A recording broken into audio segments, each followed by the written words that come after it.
তোমাতেই আসক্ত পর্ব ১৬ লেখক তানিশা সুলতানা।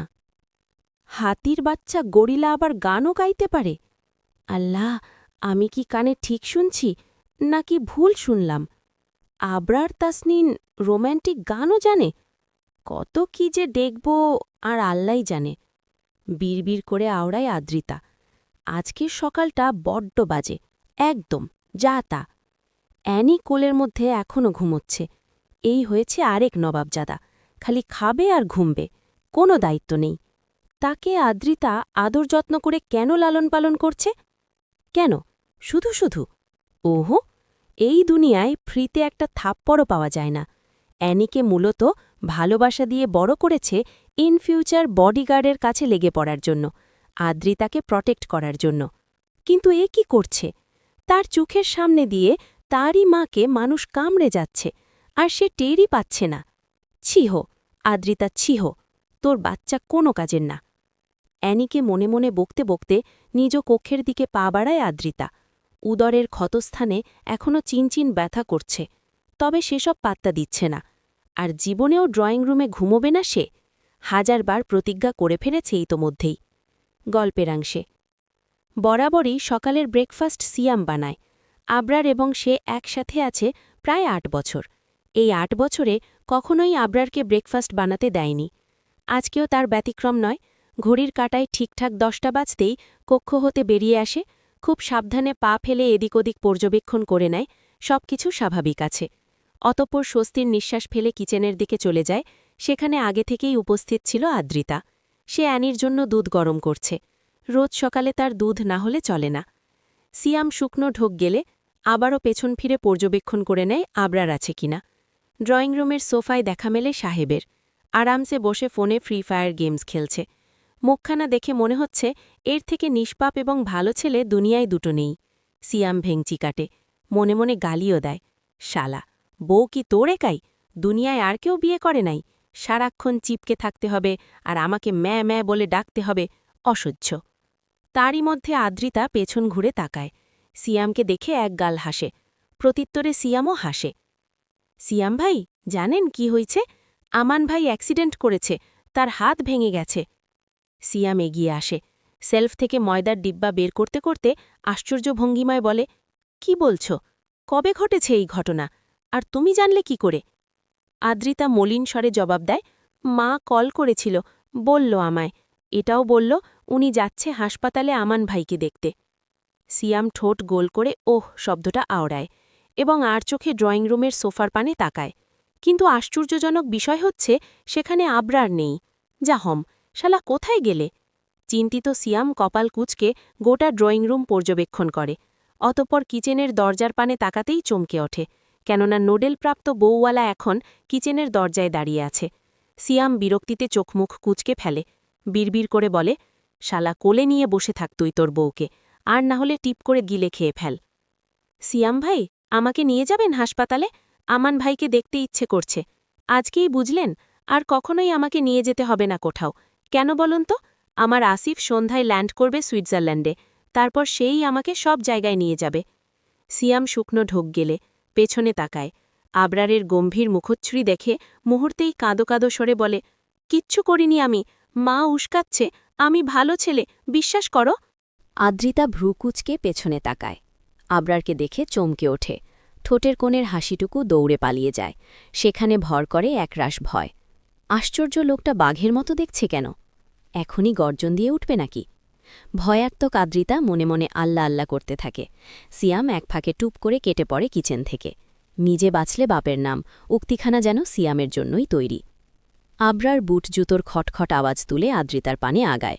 মুখোমুখি দাঁড়িয়ে মুহূর্তেই নিজের হাতখানা ঢুকিয়ে দেয় টপসের ফাঁকে। কামড় দেওয়া জায়গায় চেপে ধরে শক্ত করে। আদ্রিতার নয়নজোড়া বড় বড় হয়ে যায়, দুপা পিছিয়ে যায়, তবে সুবিধা করতে পারে না। দেয়াল পিঠছাকে। এটারই সুযোগ নেয় আবরার, চেপে ধরে দেয়ালের সাথে এবং হিস হিস করে বলে, ভালো মানুষ নই আমি, তবুও ভালো হওয়ার চেষ্টা করছি, জাস্ট বিকজ অফ ইউ।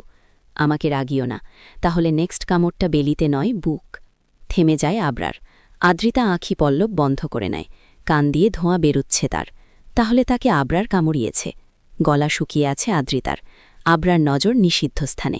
টপসের গলা বড় হওয়ার সুবিধার্থে এক অংশ বেরিয়ে গিয়েছে। আবরারের থাবায় ওড়না বিছে পড়ে গিয়েছে। লজ্জিত আদ্রিতা টপসের গলা টেনে ঠিক করার চেষ্টা করে, কিন্তু পারে না। আবরার তাসনিনের হাতের চাপে পড়েছে টপসের বেশ অনেকটা অংশ। ছাড়ুন আমাকে, কি করছেন আপনি? আবরার ধীরে কাছে এগিয়ে আসে, কণ্ঠে ঠান্ডা সতর্কতা। এইভাবে কথা বলো না, আমার ধৈর্য সীমিত। আদ্রিতা ভয়ে কেঁপে ওঠে। লোকটার কথার ভঙ্গি যেন শ্বাস আটকে দেয়। আপনি প্লিজ কথা বলবেন না, আপনার কথাগুলো খুব ভয় লাগায়। কথা শেষ করতে পারে না আদ্রিতা, চুপ করে যায়। আবরার ভ্রু কুঁচকে তাকিয়ে থাকে, চোখে অদ্ভুত এক কঠোর দৃষ্টি। সে দৃষ্টি এড়িয়ে যেতে চায় আদ্রিতা, বুক ধরফর করে ওঠে। মনে হয় এই দৃষ্টি সবচেয়ে ভয়ঙ্কর। নিজেকে সামলে মনে মনে বলে, আপনার চোখের ভাষা আপনার মুখের কথার থেকেও বেশি ভয়ঙ্কর। কখন জানি আমার সাহস ভেঙে পড়ে। কলিং বেল বেজে ওঠে। আদ্রিতা ছটফট করতে থাকে। আবরারের হাতের উপর হাত রেখে ছাড়ানোর চেষ্টা করে। বিরক্ত আবরার দাঁতে দাঁত চেপে ছেড়ে দেয় আদ্রিতাকে। চুলায় বসানো গরম দুধের পাতিল ফেলে দেয় ছুঁড়ে। বিকট শব্দে দেয়ালে বাড়ি খায় সেটা। আদ্রিতা জান হাতে নিয়ে এক দৌড়ে চলে যায় কিচেন থেকে। বাড়ির মূল ফটকের দরজা খুলে দেয়। আতিয়া বেগমকে দেখে মুহূর্তেই চাপটে জড়িয়ে ধরে এবং বিড়বিড় করে বলে, মা, আমি এখানে থাকব না, বাংলাদেশ নিয়ে চলো আমাকে। আতিয়া বেগম আদ্রিতার মাথায় হাত বুলিয়ে শান্ত করার চেষ্টা করে, আশ্বাস দিয়ে বলে, আম্মু, আমি চলে এসেছি তো, কি হয়েছে বল আমায়। আদ্রিতার হুঁশ ফেরে, কি বলবে মাকে? তোমার ছেলে কামড়িয়েছে আমায়? নাকি বলবে দেয়ালের সাথে চেপে ধরে উদরে হাত দিয়েছে? ছি ছি ছি, এসব বলা যায়? অপ্রস্তুত আদ্রিতা একটু হাসার চেষ্টা করে বলে, তো তোমায় মিস করছিলাম তো, তাই। আতিয়া আদ্রিতার মাথায় গাট্টা মারে, হেসে বলে, পাগল মেয়ে।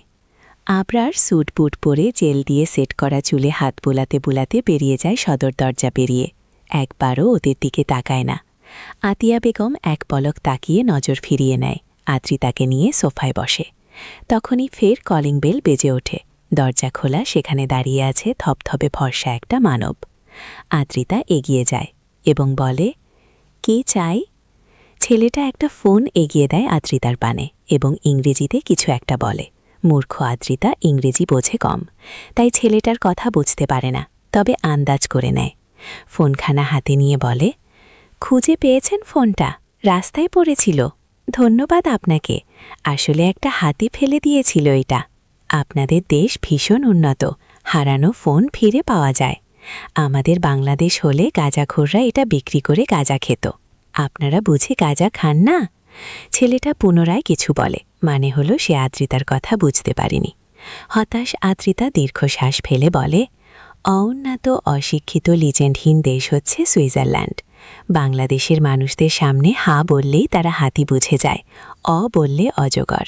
আর এখানকার মানুষদের কথা বেটে গিলিয়ে দিলেও বলে, sorry ma'am, I don't understand what you are saying. পুরো গল্প পেতে সাবস্ক্রাইব করে পাশে থাকবেন। আর হ্যাঁ, পরের গল্প কোনটা চাই কমেন্ট করে জানাবেন।